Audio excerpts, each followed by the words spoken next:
the $1 Million Mortgage Experience podcast.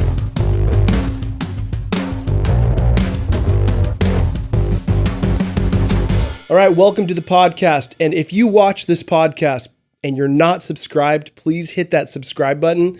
And please, or if you're listening, please hit the subscribe button and definitely tell your friends about this podcast. That's how we grow. We're trying to grow. We appreciate you watching, appreciate you being a part of this. So without further ado, our guest today is Dave Temko. He is president of C2 Financial. His extensive background in all facets of commercial lending, sales, leasing, and experience in the banking industry sets him apart as a mortgage leader. Welcome to the show. Thank you, John. Great to be here. Yeah. So C2, man, been around a while. You guys have pretty much the biggest mortgage broker shop in the country. Lots of loan officers. So you get to you got your fingers on the pulse of what's happening, you know, in the front lines of origination. Absolutely. We're the longest standing mortgage broker in the nation. Huge. Yeah. So how did your role kind of shift into the president? Talk about that. Yeah, I grew up in the business. Was mentored under a lot of top producers through coming home from college and doing internships and stuff like that. But I graduated in 2007 and saw the market fall out and saw, you know, a lot of my dad's hunting and fishing buddies are guys I looked up to. They're kind of mentors to me. Mm-hmm. I'll never forget being out with those guys, having, you know, beers and a bite to eat. They used to get together every Tuesday. And I remember my dad kind of pulling his hair out going, oh my God, the market's falling out. And I remember seeing, 07, yeah, right. And I saw my dad's buddy who's in commercial real estate just kind of steady Eddie and was like, yep, I'll have another beer. And I kind of realized that's something I wanted to pursue. So I went down the commercial brokerage route, got a lot of great sales training, you know, how to get, you know, open, you know, cold calling with interest generator, open-ended questions, close for meetings, just the, you know, boilerplate, right, boiler room kind of stuff. Smile dial. And that evolved into commercial lending, ended up getting into banking, and then eventually bringing all those kind of that skill set back to the company and growing a commercial division. Mm-hmm. Trained a gentleman, mentored him for a couple years. And then when my father passed away, it was a time for, you know, I was called to lead and I answered. The answer was yes. Yep. And that was a couple years ago. So now I lead all fronts. So forward mortgage, reverse mortgage, commercial mortgage, and we do some sales as well. We've got 1,100 loan officers and we're in 33 states. So, man, that's killer. Yeah. Such a great company. And you guys, I hear about you all the time. So glad you could come to the podcast. Absolutely. Man. Thank you. So, talk about C2 and kind of how you guys are, you know, kind of a leader in what you're doing. Well, I think it comes down to culture. We have a very empowered culture. Loan officers gravitate towards C2 because they are not interested in having their hands held, and we're not here to hold it. You know, we set them up with a platform for them to be very entrepreneurial, but we give them all the shit that they don't want to do. You know, mm-hmm. They focus on what they're the best at, which is being out in front of clients, out front of partners, and structuring loans and getting them done fast with the right lender to ensure that all parties are happy. So we take care of legal, licensing, compliance. You know, we have got a extensive network of lenders like yourself, mm-hmm. and a huge community for people to tap into, loan officers to tap into. So where they would be working at their own broker owner shop, they have access to 1,100 people that have got, hundreds and hundreds and hundreds of years of experience all in one place where they can go, hey, I've got a situation. What I do here, then you get answers really quick, solutions as, you know, lightning fast. That's so cool. It's really cool. Yeah. I've been to one of your, I think it's called C2 Connect, right? Where you guys kind of put on I call it dog and pony show, but it's really like, you know, you guys have the lenders come, they do pitches, they got booths or whatever, and it's an event. It's like an educational party or something. Yeah. So I know they've evolved over the years. I think I was at one maybe 5 years ago or something like that, but certainly growing. And you guys offer a lot of support with very little like monetary requests. Like you don't charge them a lot, right? What's the model? Our model hasn't changed since its inception, and we pioneered the business. We're a 90-10 split shop with a $250 admin. You know, it's pretty flat. You don't get your check and wonder where the rest of it went to some fee, some whatever it is. You know, they come on. That's exactly what it is. It's you go out, you close a loan, your file comes in, the commission comes in, we clear the file, you get paid out, you know exactly what you're getting. Right.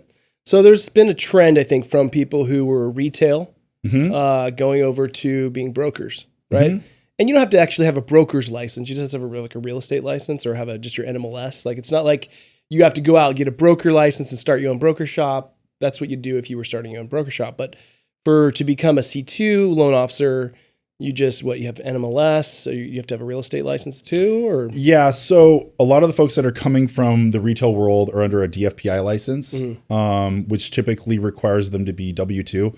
I don't think we need to get into the nuances around how to be W-2 or 1099, but traditionally our loan officers are 1099, and that's how our model works successfully. And that does require in California to have a DRE license. So having a DRE license allows you to be paid 1099 to your corporation here in California and a few other states.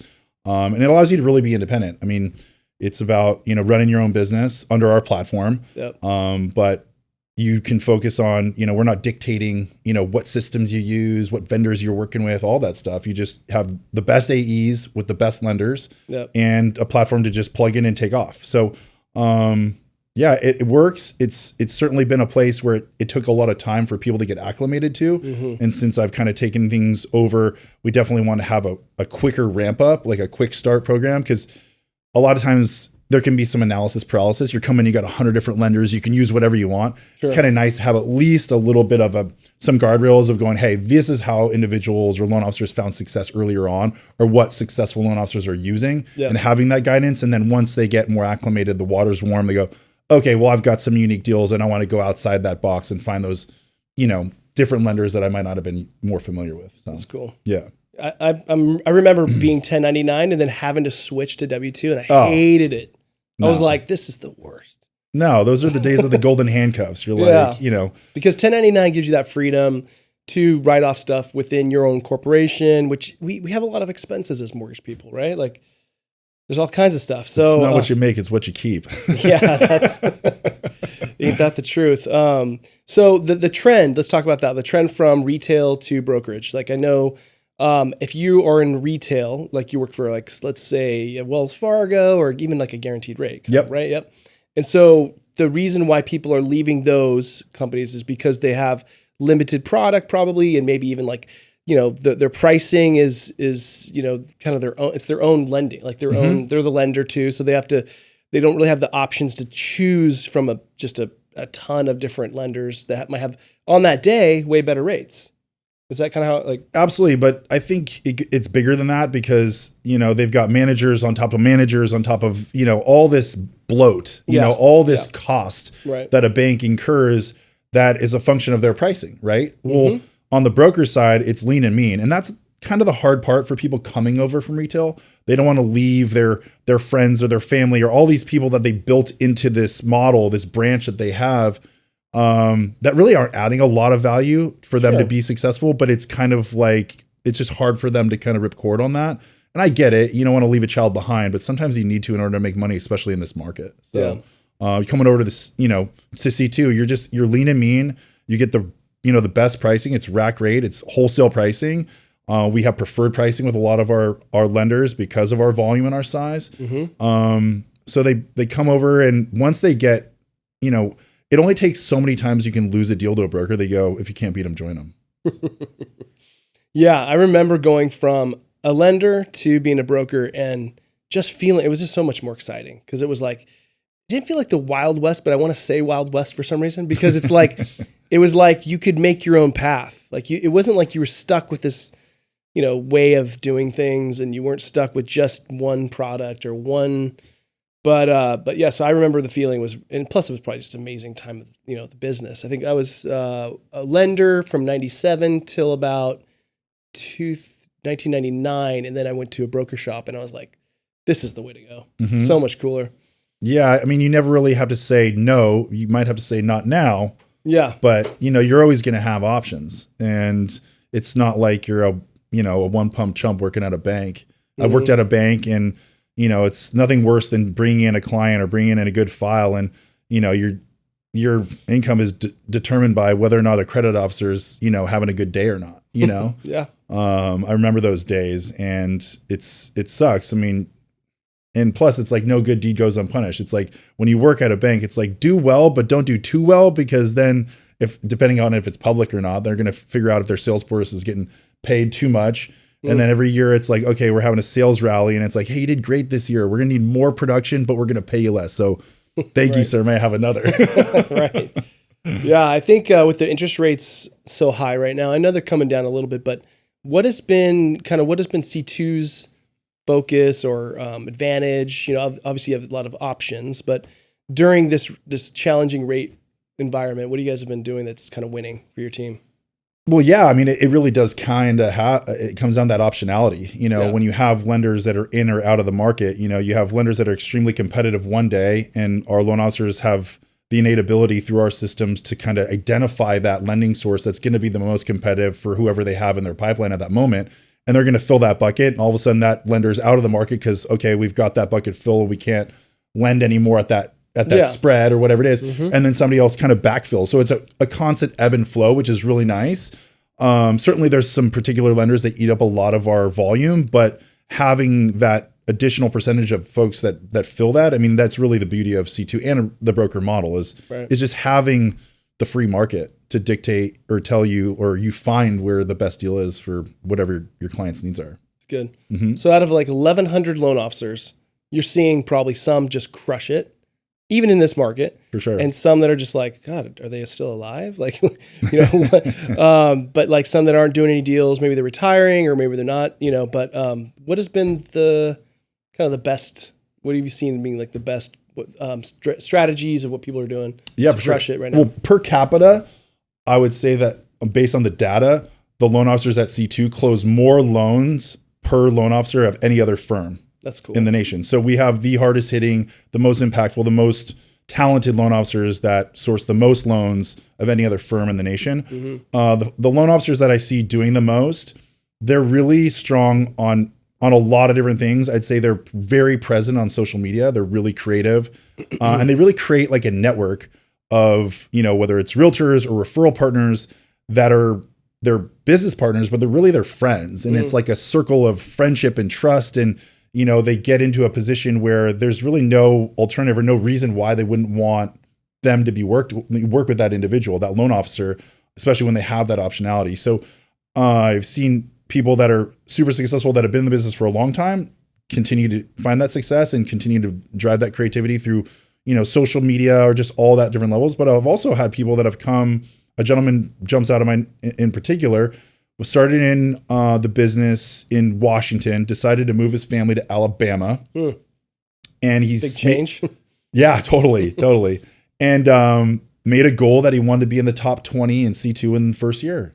Nice. And he's making it happen. That's cool. Yeah, it's really cool. His Instagram handle, David Kakish is his name, and he's a character. Is he just doing like daily posts and super fun? He's actually really savvy on AI. So he's adopting that and using AI in his social media stuff, but he's really creative, and it's just really hard not to want to like him, you know, and work with him. You know, that's cool. It's great. Yeah. So, you know, I know people used to buy a ton of leads. People used to, I mean, obviously we got the realtor business, which is down because just the listings are down. What are you seeing? Are you seeing anyone buying leads still, or is that just kind of a thing of the past? Because those were more about rates. I haven't seen leads being that productive or that successful. Sure, there's some call center models where it's just dialing, and they can be. I think that those models and those leads are really good as soon as you have kind of a small refi environment. You know, when I think we're probably hit a peak in terms of the rate rise. So as things come down, I think buying leads will probably become more popular, but I think that they're just pretty diluted. I think what you get for what you pay is not really all that great versus, you know, referrals, you know, if you do great business, which if you've been in this business and you're still in this business now, it's because you do good business and you're a survivor.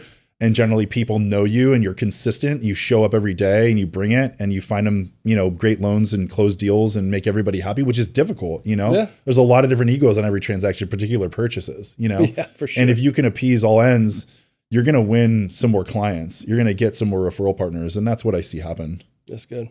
So you guys have some non-QM lenders that we're one of them, but what do you think of non-QM? Like what's your thoughts on it? I think it's great. It fills a space for entrepreneurs like ourselves, you know, that, you know, it takes a lot to make it. Specifically, we're in Southern California. I mean, a lot of entrepreneurs here. Yeah. A lot of entrepreneurs here. Cost of homes are definitely more here than some flyover states. Yep. And it's an affordability factor, which I think is a reason probably a lot of states around us are seeing populations grow because people are getting out of California. The California flight. Yeah. Absolutely. And it's just not, I mean, I've seen a lot of tax returns on my day being a lender or a loan officer. But nowadays it's, you see a lot more stuff on Schedule E's, you see a different, 1120S's, you see different businesses that drive income to people's bottom line. And it's difficult for a cookie cutter bank or, to get their head around that stuff, Sure. And they're just like, can't do that. And I think having access to non-QM lenders like yourself is a nice arrow in the quiver for a loan officer to really drive value to somebody that would otherwise be super complex that they can get their head around, and having a lender that gets it. It's great. It's good. Technology. I know you guys probably with your 1,100 loan officers, there's guys that are still using 1003s with a pen, or even a pencil erasing it, and then there's people that are probably using the most tech savvy stuff. So you probably see a big wide range of everything. What do you see that's working right now? Technology wise? I think there's certainly people that are adopting AI and making that useful to, how are they using AI in lending? I think as a broker, I think it's utilizing things that wouldn't otherwise need your personal time. If you can have it to where it can write an email or it can read a 1003 or it can, from an underwriting perspective, or just something that doesn't need to have that interpersonal follow-up, like the initial conversation, like there's no, I hope not, a robot that could do what we're doing, no. Certainly can. Not yet. Although I have heard. They wouldn't be able to enjoy tequila like we would, I tell you that much. Right. They wouldn't look as good as us. Well, maybe they would. They're perfect, I guess. Are you seeing people that are really doing well, are using technology, or is it just more about relationships still? No, I think it's important to have a good process. And I think improving your process with good technology is going to do that. I mean, the days of taking carbon copy paper and filling out a loan application and pulling apart 3 different things and putting in 3 different stacks is long gone, obviously. Right. My dad pioneered that space out of that. He started taking 1003s through Excel. And that's kind of how we got into the business a long time ago. But I think if there's so much technology out there and so much improving, it's hard to keep up on it. Right. But like I said earlier, it's like if you could get into a place and you see what successful people are using, then there's no sense in reinventing the wheel. It's like, who do you emulate? Okay, every time I've ever worked at a company, it's like, who's at the top? I want to emulate if he's a good dude or a good gal, that's who I want to be like. And what are they doing what did they do to get there? Right. What was the milestones, the steps they took? And if you can follow some of those footsteps, then it definitely can circumvent some pain points, or hitting your head 100%. against the desk a few times. Absolutely. So. Yeah. I always think that like technology kind of takes away the personal touch sometimes. So there's got to be that fine line of, are we using technology just for convenience, or are we going to, and is it going to take away that personal touch? Because if it takes away that personal touch, you're actually shooting yourself in the foot. Because, sure, you might be able to do something faster, but are you having fallout from that? Are you having maybe not repeat business because there wasn't that relationship? You didn't create a relationship with that borrower or that buyer, and so I'm always kind of like weary a little bit of technology, but certainly, like you said, there's a lot of technology that's out there. It's just a matter of how you use it and kind of what you can do to not let that kind of go away. Yeah. Personal touch. Absolutely. I think there's a way to do it and do it to scale. Like when I was just doing commercial loan origination, I was just gunslinging. Like I had a system in my mind and how I would work and how I would develop that, how that process worked, how I engage with the client, understand their needs, and then deliver on them and kind of work the file through and make sure that if it came off the tracks, I knew how to get it back on. But I wasn't really a systems guy. I was like I said, I was like a gunslinger. Yeah. And I just knew how to get out in front of people and have, understand them and connect. But there's other folks that are really good at systems. And so if you can kind of marry those together and you have that personal connection, but you have a great system and you can utilize technology that doesn't dilute that personal connection, then that's the win-win. That's for sure the win-win. Do you see it like valuable to partner up with people? Like do you see some of your loan officers like a team? Yeah, absolutely. I mean, as independent and capable as everyone is, I think there is a power in numbers. there's certainly people in this market right now that are doing better than others and need support. Like they need boots on the ground in more open houses, where otherwise loan officers are like, well, they're not that. There's really talented loan officers that just don't have the business right now too. Right. So there's talented loan officers that we have that do have the business, and they're like, hey, we need support here, or we need a Spanish speaking loan officer, or we need, whatever that might be. You can definitely backfill that with great talent, build a team. And that's one of my, goals, is to really grow the company by teams. That's cool. One of the reasons I'm getting into or started a mini core division, because it is a way to kind of build a P&L and have a team lead with loan officers underneath and have support right there that allows it to scale on a little bit different than just kind of a solopreneur on their own that we've always really had and attracted. So it's a way to grow. I mean, I like team sports, but I played lacrosse, but I also play golf, and it's just you against the ball. So yeah, it's probably why I don't play as much golf anymore, because it's never fun. I mean, it's fun, great. You get out there, but it's just like, but there's always that one hit that brings you back. You're just know. Whack, and you're like, it's like you I feel like Tiger Woods. You blew up on all 17 holes, and then you like birdie the last hole, and you're like, oh, I get it. This works. You're like, I'll do this again. I could do this. I'm great. Yeah. Totally. Speaking of personal stuff, what's the best and worst parts of being Dave Temko? Oh, well, the best, I have a pretty good time no matter what I'm doing. If I'm, if I'm at work, I'm having a good time. Yep. I'm pretty loud in the office, and I bring the energy. So I generally, if it's work or if it's out, I have a ton of energy. I think and I know your pops always says like, Dave, how do I bottle your energy? But yes, I don't know, because I hardly sleep.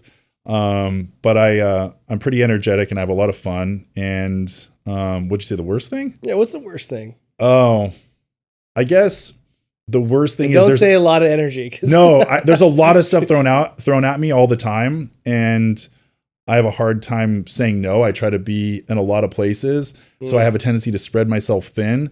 So that would be kind of one thing that's difficult. So my goal is to really focus and be present no matter where I'm at. That's good. And that's something I'm working on. Okay, we all working on something, right? Right. Cool. What about speaking kind of a net about like that kind of theme? Failure. We all have had some failure. And if you're successful, you've had to have failure. I know I've had a bunch, but you pick yourself up, leads to success. So, what would you say is your favorite failure that you've had that you learned the most about, or either most about yourself, or you've learned the most about life? Well, I would say I've had a few failures, some in business, some personal. I would say the biggest failure that I had on a personal maybe just your favorite failure. Doesn't have to be the biggest one. Just one you're like, that was a good one, and this is what happened that came out of it. I mean, the first one that comes to my mind is being divorced, to be honest with you. Yeah. I mean, but you learned something out of it. You certainly learned something. I'm a pretty independent guy, and so I was pretty uncomfortable for a while, and we just, a relationship that just stopped working and grew apart. And I found, that it was better that we both found it was better to be on our own. And that was several years ago. And a lot has happened in my life. I've had a lot of personal growth, a lot of business growth. And I would say that was a failure. I mean, I never in my wildest, dreams of my life or visions thought I'd be, 39 and single, but that's the way it goes. You never know. You're dealt your own set of cards and you play them the best you can. So it's amazing how optimistic people are when they get married. Yeah, right. Isn't it like they don't tell you about all the stuff. It's like a 50% chance it ain't going to work out. Totally. The odds are kind of against you. People spend so much money. I mean, we were down in Mexico right before Thanksgiving, and there was a buyout of the whole hotel, the W, 500 people, young couple. I think they're from San Diego. But have a Mexican family and a huge family, clearly with 500 people. And, they're spending, they bought out the whole hotel. They've paid for all the food. I mean, and then, 50% chance. Hey, it was a good party. But you think about it, if we went into things like taking risks in business or but not like in bad risks, but in calculator, if we went in with that kind of energy, and commitment to make something work, whether it's a business or whether it's a sale or whether it's that next deal that you're trying to get, I get they probably just don't ever think about the failure. They don't think that marriage could end in failure. They just think this is going to last forever and it's going to win. They have the optimism that they have to, right? Hey, it's an entrepreneurial opportunity. I mean, if you thought about every entrepreneurial thing or endeavor you took and just thought about the failure or the possibility of failure, you probably wouldn't do it, right? Right. I mean, you got to go optimistically. I'm a eternal optimist, so, I generally have a vision for things in my life, whether it's, like I said, business or personal. And sometimes there's setbacks and you got to overcome them and dust yourself off and keep it moving. Yep. So I think mortgages and loan officers are kind of diminishing, right? Like I would say if you looked at the statistics, I don't have it in front of me, but I think there's a lot of people that gave up their mortgage license this last year because of the rates. With the diminishing population of the loan originator, what are you doing to grow? Because I know you have a vision to grow C2. What are you doing? I mean, even though it's like something receding, how do you go out and get more LOs? Like, I don't want you to give away your secrets, but like, I know your vision's to grow. So like, tell us a little bit about what you're doing to grow. That's what my sister says to me all the time. Like on these, don't give away all our trade secrets. Well, I think it is. We're in a cyclical environment in industry, and every 8-12 years, this happens. We've seen these before. We'll see them again. Yep. And it's an opportunity to really cull the herd. I mean, I don't really particularly appreciate it when it's super frothy and interest rates are low and everybody's a loan officer. And then all of a sudden rates pop up like 150 basis points and everybody's, as my dad would say, because he was from Jersey, back to pumping gas. Yep. But because we have to pump our own gas out there and you get your gas pumped out there. So anyhow, I remember I used to do that. That was one of my first jobs. Really? I was a what do you call it? Full service. Yeah. I remember doing the windows and you got to start somewhere, man. Yeah. But I think, well, it comes down to affordability. And we talked about California being super expensive, right. And our growth has really happened organically where our loan officers have great clients that they've done a phenomenal job on helping them buy a home or refinance their home. And with the way how remote things have gotten in terms of work, people are going, maybe we should move somewhere else. Maybe my business is moving here. Maybe it's not the company I work for decided to move to a state that's more conducive for business, right? Sure. So we want to make sure that we continue to facilitate the needs of those clients. And ultimately, my client is the loan officer. I want to make sure that my client we're kind of B2B2C. So I want to make sure that the company C2 can ensure that they can continue to deliver value to their client and keep a client for life. So we've grown to states. We're in 33 states now. I used to joke around, and I've said it before, I didn't want to go into states that didn't have a national sports team because I felt like somebody, did some expensive demographic study to see if it would support a sports team a long time ago. Yeah, and if it doesn't have one, and if there's not one there, then where the homes are, because it's a function of, it costs us money to run a business. And I think it's, a loan officer needs to be able to do a loan that generates enough income for their service to be compensated fairly, ultimately delivering value, but ultimately something that keeps them profitable and the business profitable. Sure. So I look at states and the medium home price. If it's $150,000, it's pretty tough to make a buck on a deal like that. But there's a need, and sometimes you got to give out some free pizzas to get that client or get a relationship or whatever it might be. So we've expanded. We've gone into states. I mentioned Alabama was particularly for one loan officer. He called me up, hey, I'm moving here. I want to get in the state. And I'm like, let's do it. Say less. Let's make it happen for you. There's some big houses in Alabama. You just got to live there. No, I'm just kidding. I would live there. I love the South. I love Southern people. When I lived in Tennessee, we'd drive through Alabama, and it was like, there's some really nice parts. I was like, I could live here. But then, you got the bugs and the hot. But Tennessee's that way too. So I love some of the Southern charm. Like I said, I have a hard time saying no to things. But I was talking to the gentleman in the South, and when people are invited to something that sounds like, hey, you should da da da da, and they just go, sounds fun. Yeah. It's not that I'm not coming. It's not that I am coming, but it sounds fun. Yeah. Like, you don't have to commit. You don't have to commit. It's no commitment. That's a great way to not commit, but not offend. Right? Exactly. Awesome. Exactly. Let's talk about habits. I've been seeing you on social media. You're doing a lot of talking, kind of like not really motivational speaking, but you're giving like advice about how to become successful and things like that. What are some habits that you do in your personal day to day that kind of contributes toward your success? Yeah, I think it's always nice to have a routine and hold yourself to that routine. Shut out those little voices in the morning where it's like, if you get up and you have a plan, hey, I'm going to make it to this workout class at 6 o'clock. You're there, you start your day, and it just sets your day up for success. So I think having routine, having a plan, having an agenda, making sure you value your time, and if people want to use your time, then they have a reason for it, and you have a reason to talk to them, right? So I won't take meetings that don't have agendas. I'm generally really active. I think there's a lot of mental health that comes from physical health. Mm-hmm. So that's a huge part for me. So there's a good work-life balance there. Yep. And then I think it's important to take calculated risks on a regular basis when you can.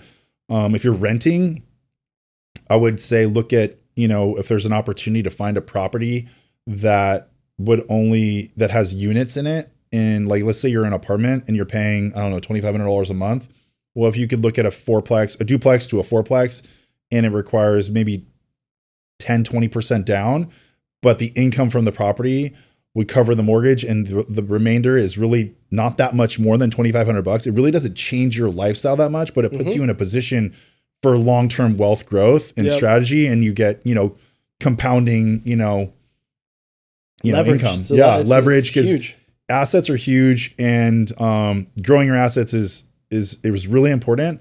But one thing that's really also important that I think is overlooked is, you're a liability advisor. I think it's interesting to consider a loan officer as a liability advisor, a debt advisor, because your balance sheet has assets and liabilities, and you got to weigh those out, and you got to make sure your assets are protected, and if there's leverage, that the leverage and that liability is correct. It is to market. It's the best it can be, and being in touch with a loan officer is going to help you achieve a lot of that stuff. Cool. Yeah, I haven't heard of it called debt advisor, but that's cool. A debt or a liability advisor. Liability, yeah. Debt sounds bad.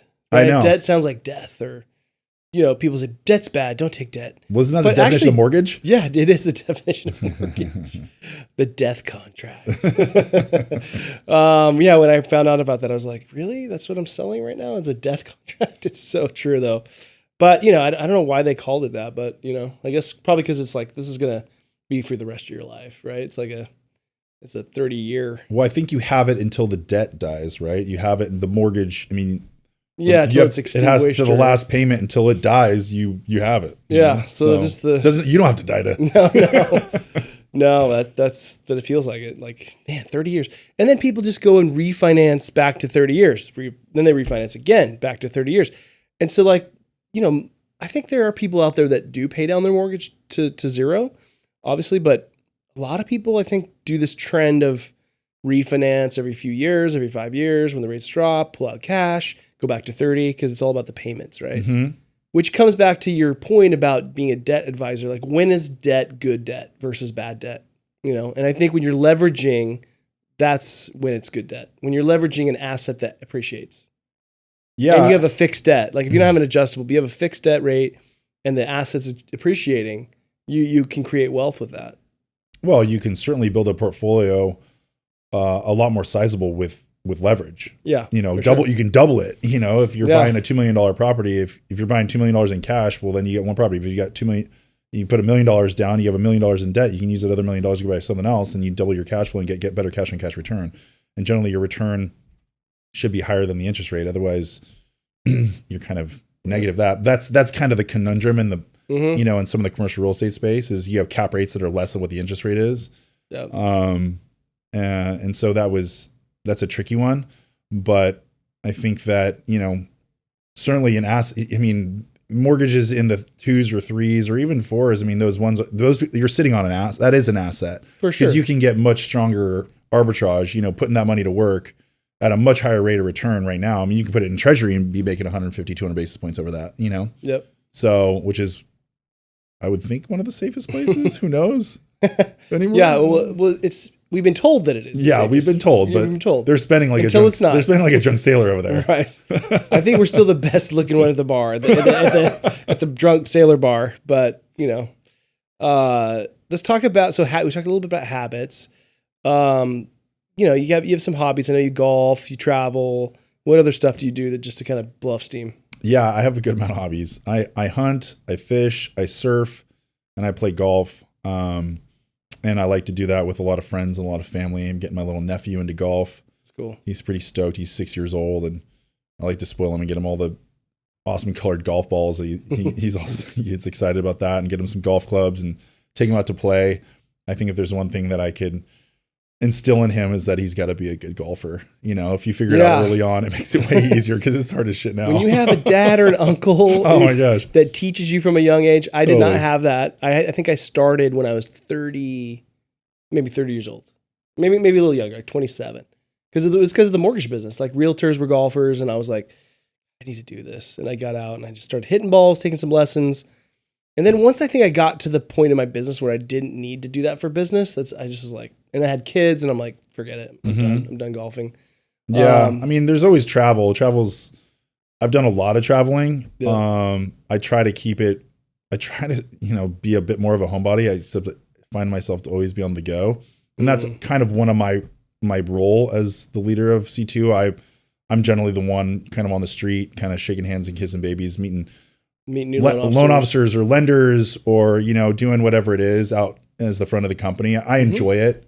I'm a pretty social, extroverted individual. Yeah. So it is fun. But it does take me away from, some things I need to do in the office. And I try to kind of limit those things. And it's funny, I've traveled a lot of places, and I realize, like, I just went to Australia kind of on a whim trip with a buddy to go watch a concert, and went to, we've decided to book a trip on a Friday. It's a long flight. It was a long flight for two grown men in economy.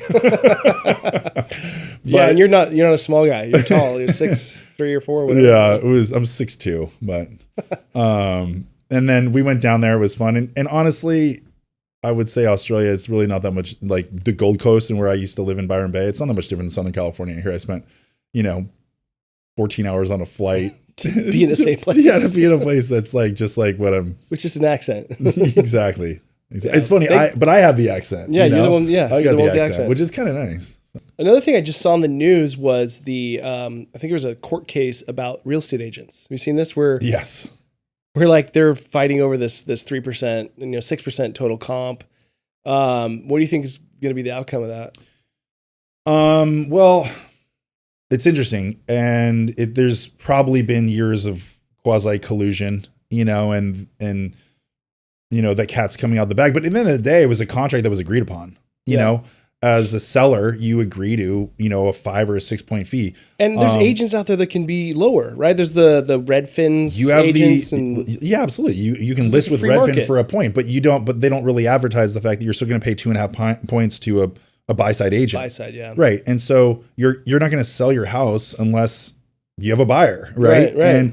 And I get it. I think the perspective is like, they want to incentivize more agents to show the house, and they're not going to do that if the comp isn't there, sure. Which is, I think not the best business practice, but there's also a component of if somebody's a buyer, they're not paying their agent. And that goes on residential and commercial. If you're a tenant rep, you're not paying. Right. It's from the seller. It's the same thing. It's from the landlord. It's from the seller. So if it gets disrupted, it's probably going to come down to a buying agent is probably going to represent their clients like an attorney would. Yeah. It's an hourly fee. Or if you want to see 6 homes, it's this much. If you want to see 8 homes, it's that much. If you want to see 12 homes, it's that much. Like, what do you want to see? You want to see all your options? Or you want to see just these ones that might fit? Well, I want to see all my options, right? My options are everything. That's why we have C2. Options are everything, right? Right. So from a lender perspective, but I think that will get disrupted. I mean, $1.7 billion that, big fee. Yeah. That's a pretty big chunk. That's going to disrupt some things, and I think it's going to put some shops out of business. I just think it's just regulations, more government getting their hands and stuff. It's like, I love that there's models out there. Like I think Compass might have their different model, and Redfin, and they can all just decide like, hey, I don't, or for sale by owner, right? And then you have no fee. Yeah, well, I think the kicker is on that, you can't get it on the MLS. And that's where the road meets the road. Yeah, it's like, in a market specifically like this one where there's no inventory there's is no really low. Yeah. Hey, I could put my house on the market. Put a sign in front of it, you'll sell it. You know, bring me an offer. Right. Oh, that sounds like a good number. Let's go. You know what I mean? Yep. So that's not really possible unless you pay for the boards of being, you know, to get things in the MLS. So it's kind of, I mean, that's been the kind of the stiff arm out of it. And that's kind of what's going to get disrupted. But because I don't think if I put my house on sale by owner, it's going to come up on a Zillow or a Redfin, right? I think you can list it on Zillow. I don't know. I'm just making Yeah, stuff that's up a here. great question. But I have a feeling you can list something with Zillow, but I don't even know.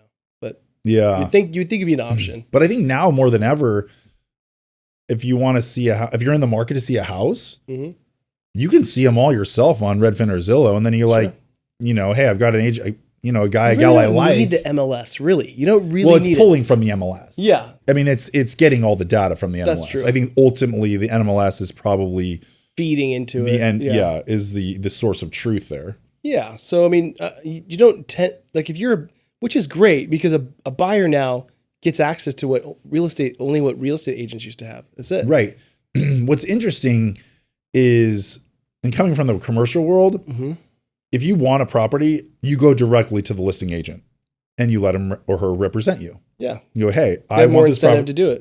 They are certainly more incentivized to do that. And I think it's that way also in this market that we're in because there's listings are king in this market. Yeah, I would say that it's not as prominent. I mean, certainly it's, you know, dual agency is perfectly acceptable. And if they go down to 4% usually, right? If you're I mean, you'll reduce it. I mean, it's a function of how how the listing agent negotiates it with the seller. Right. And as long as you maintain a fiduciary responsibility to both sides, which is difficult. Sure. I mean, you're wearing... you want us to close. Well, yeah, and you're wearing, you know, what side is the shoe fitting on, you know? Yeah. Probably where the money comes from. Which is the seller. Yeah. They're paying for it. So certainly there could be some reduced fee, but I mean, I think that a good listing agent will probably know how to source the buyer. That's why they kind of got the listing because they're active in that market, you know, and then, you know, and there's a lot of different ways buyers find agents to represent them or way they find agent, you know, on both sides, right? You want to know somebody that's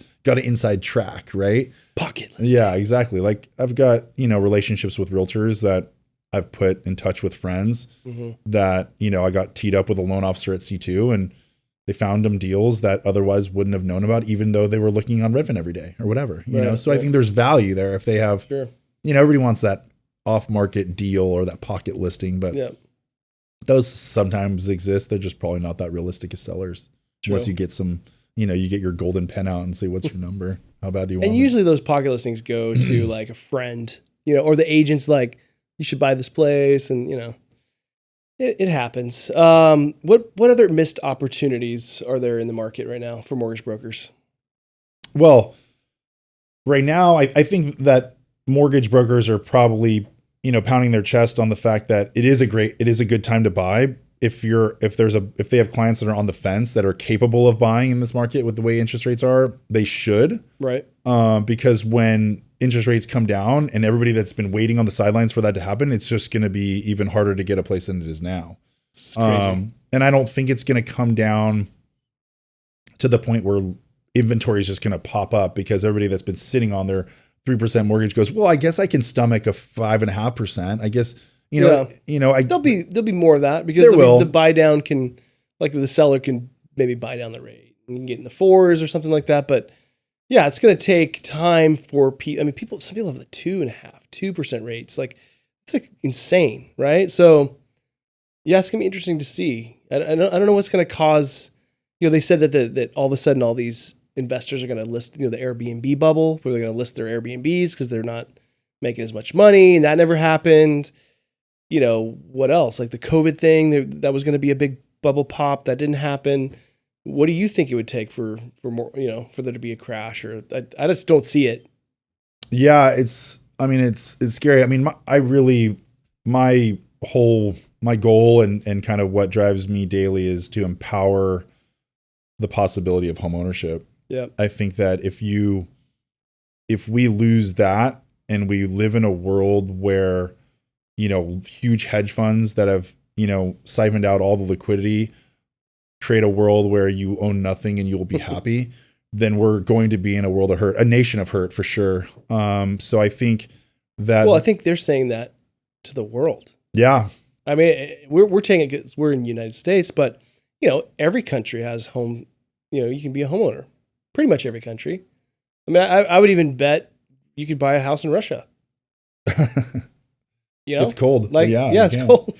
But like, you look at Mexico, you can buy houses in Mexico, you can buy houses in Italy. I see all these like, incentives to buy. You could buy this insane Tuscany place for $300,000. I saw that. I was like, ooh, that looks this nice. Is tempting. I love Italian. Is there food. Wi-Fi? And Yeah. the problem with that is you're going out for dinner when everybody's waking up in California to get to work. You're like, damn it. I have a friend, good timing's friend off. that lived in Italy, and he lived there for 6 months, and he did mortgages. Yeah. He spent the whole day with his family, and then right after dinner, he went on his computer online, callbacks, Hey, if you figure out the balance, to win. Pulled it off. I don't know. I mean, it's a great. He's not. He never went back though. He lives here now, so yeah. It's not like it was that cool that he's back there. But I mean, yeah. I mean, so back to the point of like, if you own nothing and you're happy, but you're right. Like if that's completely a kind of like, if you think about that, that's a completely in the face of what we do and what our careers are. Our careers are financing, ownership. These guys that are quote unquote elite or whatever, they're at the top, are saying you'll own nothing and you'll be happy, which is just insane. I mean, I get it with like, you don't own your music anymore. You don't own your movies, your DVDs. Like you don't own those, but you just sort of rent them and you just, we're happy with that. Like you don't have to own a car. You can Uber, right? And there's happiness in that, but there's also happiness in just, I think that's a whole different shift of what our culture is. Like our culture's shifting to like the share cult, like the sharing, you know what I'm talking about? Like a sharing environment versus an ownership environment. But the ownership is what builds wealth. For sure. When it's an asset, right? When it's an appreciating asset. Things that are like DVDs and music, I mean, it's like, there's no wealth building in that. So unless you own a component of it, unless you're in some, a CD, but the music on it, you have the royalties too, or right. you have the writing rights, or, there's some piece of it that you created on there and you're getting a royalty from it. I mean, right. But it's tough. And I agree. I think that power of ownership is something that can't be, excused or excluded. I mean, it has to be at the top of mind, and that is got to be something that people strive for and they're prideful about. And because there is something very prideful about owning, 100%. Having ownership. Oh yeah. And how you wake up and how you enter your day and how you make an impact to your community is, and what you come home to is a huge way of, it's a function of how you live and where and if you own that place and it's not dictated by someone else, I think you're going to be a lot happier in the long run. You're going to build more wealth. You're going to set yourself up for a longer term success, and you're not on a hamster wheel all day, every day. Right. I think there's a tremendous amount of people that have equity locked up in their home.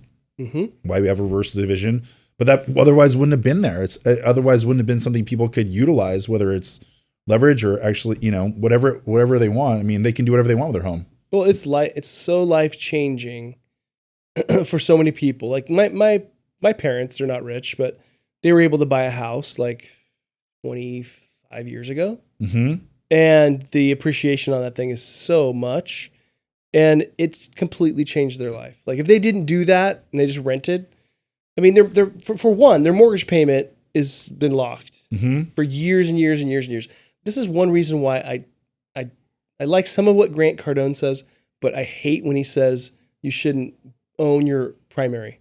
Because I look at my parents, I think if they didn't own their primary, they would be paying, you know how much rent they'd be paying compared to what their mortgage is? I mean, it's astronomical how much money, you lock in your rent. When you get a 30-year fix, you lock that payment in for 30 years, as long as you don't refi, right?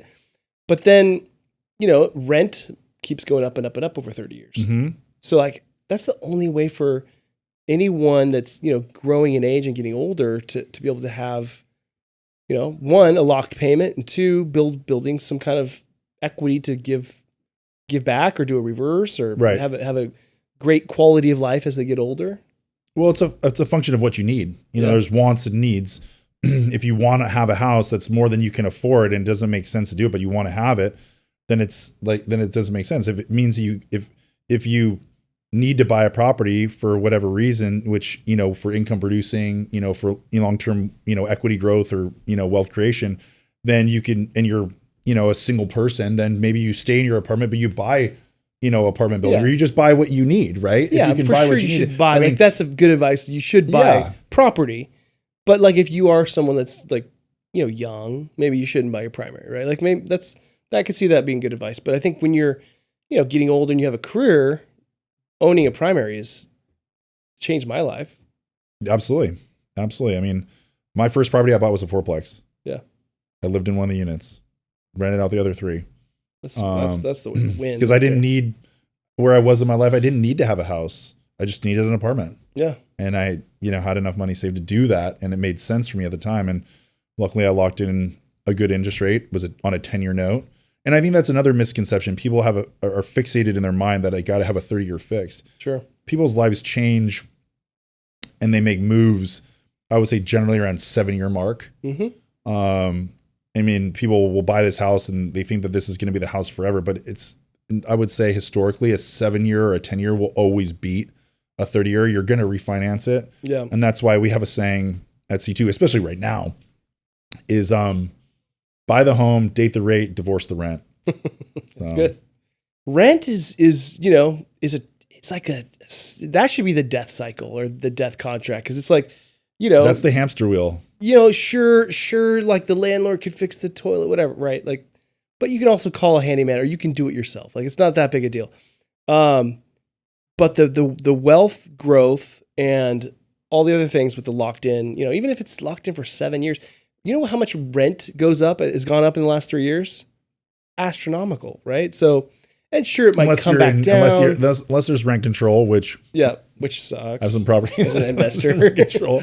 Yeah, so, but it's what it is. I mean, so, yes, rents have generally gone up. Do you follow Grant Cardone? Do you like him? I do. I saw him speak at an event not that long ago. He's an interesting character. Yeah. Yeah. I didn't realize he had a twin brother. Oh, really? But I think they look a little different, but they're twins. Yeah. One's had a little better life, maybe. I don't know. But yeah, I always I liked kind of what he was saying in the beginning, and then when I heard that, I was like, I disagree. And even like what's the other guy? Gary Vaynerchuk. Oh yeah, he's also on that path of like don't own your primary. I think I've heard him say that.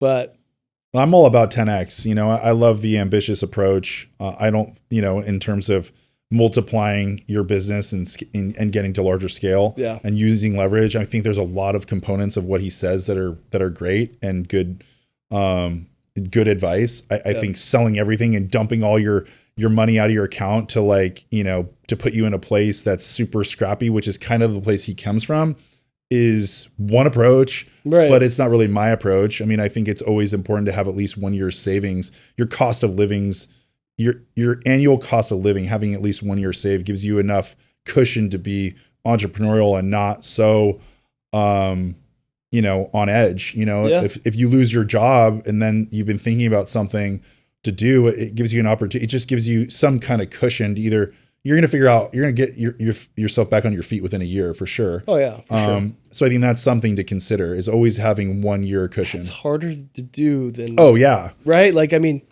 we all know, we all have seen 1003s. We see what the reserves are. I always get fascinated though when I'd see reserves and people would have so much money in stocks, and I'd be like, wow, like you've really done well. You've put your money in, you know, but a lot of people just don't have extra cash. They don't have extra savings. You know, I'm fascinated, especially in America, that how many people live paycheck to paycheck. Totally. Yeah. But to have a year, I mean, even to have a month or 2 months, right, would be a good thing. Yeah. I mean, the more, the better. You can be much more risk adverse, you know, and you can take bigger chances, be more entrepreneurial. And it's interesting to me. I think a lot of our loan officers are savvy enough to know that they were in a refi boom. Yep. There was a huge opportunity. They were at the right place at the right time. I mean, it was incredible to be where we were. in the middle of a pandemic and being like perfectly positioned in an eye of a storm to go, okay, people are stuck in their homes. We're stuck at our house, but we can do all this from here remote. Yeah. And they were knocking it out of the park. I walked into the corporate office. We were facilitating like 3,500 loans a month. Amazing. And I could almost hear a pin drop. You know, it was really, really wild. It was pretty incredible. But I'd love to see outside the COVID situation, it'd be great to have a refi boom like that again. We don't want repeat of COVID, but we want repeat of the rates. Yeah. Come on, Jerome. What is your best advice for a mortgage broker right now in this almost in December 2023, wrapping up the year? Do you think they should just take the rest of the year off, or do you think they should double down, reach out to their customers? What's like a really good piece of advice for a mortgage broker? Make goals. For 24?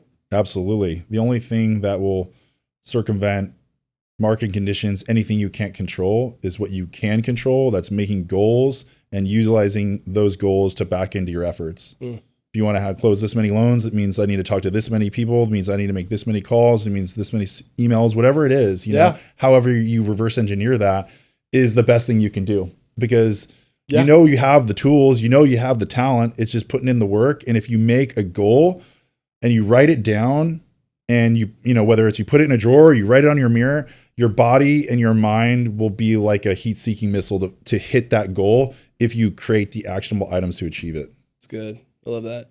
Pause the podcast right now. Write down your goal. I'm talking to you, listener. Write down your goal, what you want to do in 2024. Make it big. Don't make it just, you know, weak. Think big. Write down what you want. And then you have to back into it? Yeah, reverse engineer it. What's it going to take? How do I get to, let's say next year I want to do 1,000 loans. It's a lot, right? Then how would you get to that? So you'd start saying, well, I need to do this divided by 12. What are the things you got to do to get one loan? Yeah. And multiply it by 1,000. Right. Or you can even go backwards to like, okay, well, each month then I'm going to need to do this many. And then by then I need to make this many calls, or I need to have this many referral sources in place. With this. And then maybe it gets to a point where, okay, well, if I need to hit it, I'm only going to be able to, my personal efforts can only do this much. Yep. But once I get to that much, then I have this much and I can invest and I can bring on this amount of support. So then you can train, you can mentor, you can grow a team, and then you can grow, you can 10X it like Gardone. Yes, 10X. Why not? I mean, it's there. People are doing it. Any shout outs? Well, I'd love to give a shout out to you and your partner, Chad. You guys have been, great in the non-QM space, doing phenomenal things for entrepreneurs like yourself. You got one of my best friends, his loan on a home right before his wife had a beautiful baby boy. And that's kind of what drives me, them sending me a photo of them in front. Actually, I took a photo of them when I went and saw him, just him in front of his house with his wife and his baby and his dog. Smiling I was like, ear to ear. And that's what it's all about, but a shout out to all the loan officers out there now that are survivors, the warriors that, that renewed their license, that remain true to their craft, that continue to deliver value to borrowers, whether buyers or owners and their referral partners, and also big shout out to referral partners sending deals to C2. Yes, absolutely. So how does someone find C2s, find you if they want to reach out? Yeah. www.c2financial.com. There's a join link there. You can certainly check that out. We have Instagram. We're on LinkedIn. My personal Instagram is just at David Temko, Temko, no P. So you can find me there. Hit me up. Yeah, you're always giving good advice. So I follow you and like all those. I think one time you were in a robe and you're like telling like what to do, and I was just like, this is good stuff. You got to mix it up, keep it spicy. Awesome. Well, everyone, thank you for listening. Thank you for watching, and reach out to Dave. And if you're looking for a home, C2 is a great spot. Also, please, again, like, share, subscribe, comment. Let us know who you want to see on this podcast. We're here for you. Give back value. So, again, thanks for joining. See you on the next one. Thanks for joining. Right on. All right. The $1 Million Mortgage Experience Podcast.